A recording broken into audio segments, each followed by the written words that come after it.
গ্রামের নাম ছিল শিমুলডাঙ্গা। ছোট্ট একটা খুব শান্ত গ্রাম। সেই গ্রামে থাকতো রাহুল নামের এক ছেলে। রাহুল খুব মেধাবী ছিল, কিন্তু বড় হওয়ার সাথে সাথে সে একটু অহংকারী হয়ে উঠেছিল। তার বাবা হরিদাস মণ্ডল ছিলেন একজন সাধারণ কৃষক, আর মা সরলা দেবী মানুষের বাড়িতে সেলাইয়ের কাজ করে সংসার চালাতেন।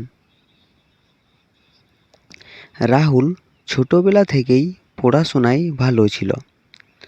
মা বাবা নিজেদের কষ্টের কথা না ভেবে ছেলেকে মানুষ করার জন্য দিনরাত পরিশ্রম করতেন। কখনো নতুন কাপড় কিনতেন না,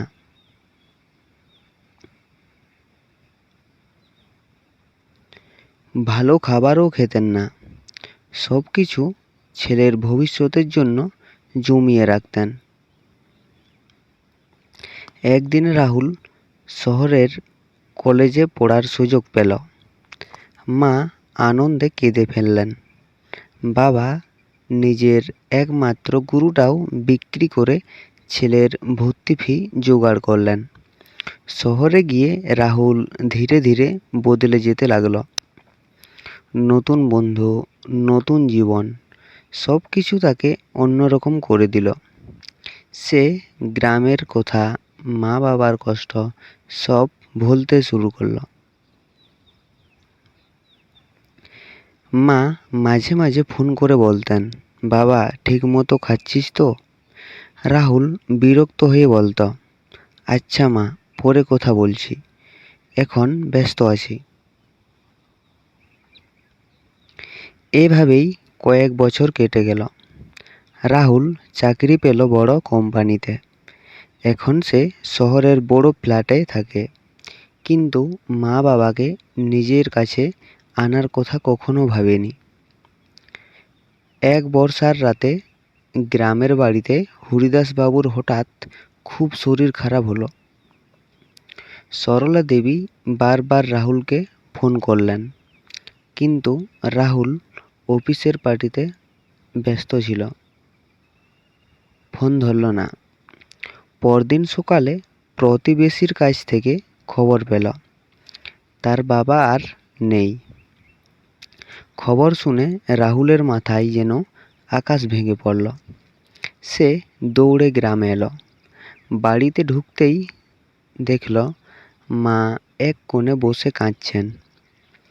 বাবার নিথর দেহটা মাটিতে শুয়ে আছে।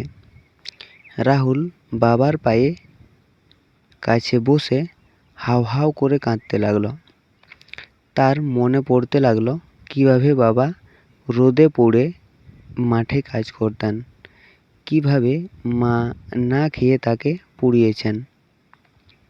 হঠাৎ সে বাবার পুরনো একটা ডায়েরি পেল। সেখানে লেখা ছিল, আমার ছেলে একদিন বড় মানুষ হবে। সে সুখে থাকলেই আমাদের সব কষ্ট সার্থক। এই কথাগুলো পড়ে রাহুল ভেঙে পড়ল। সে বুঝতে পারল, পৃথিবীতে নিঃস্বার্থ ভালোবাসা যদি কেউ দিয়ে থাকে, তবে তা মা বাবাই। তারা সন্তানের জন্য নিজের সুখ, স্বপ্ন, জীবন সব কিছু ত্যাগ করেন। সেদিন থেকে রাহুল বদলে গেল। সে মাকে শহরে নিয়ে গেল নিজের কাছে।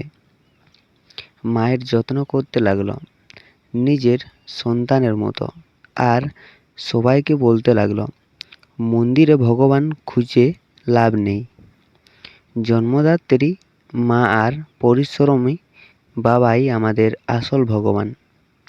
তো বন্ধুরা, এই গল্পের শিক্ষা, যারা আমাদের জন্ম দেন, বড় করেন, নিজেদের সুখ ত্যাগ করে আমাদের ভবিষ্যৎ গড়েন, মা বাবার চেয়ে বড় ভগবান পৃথিবীতে আর কেউ নেই।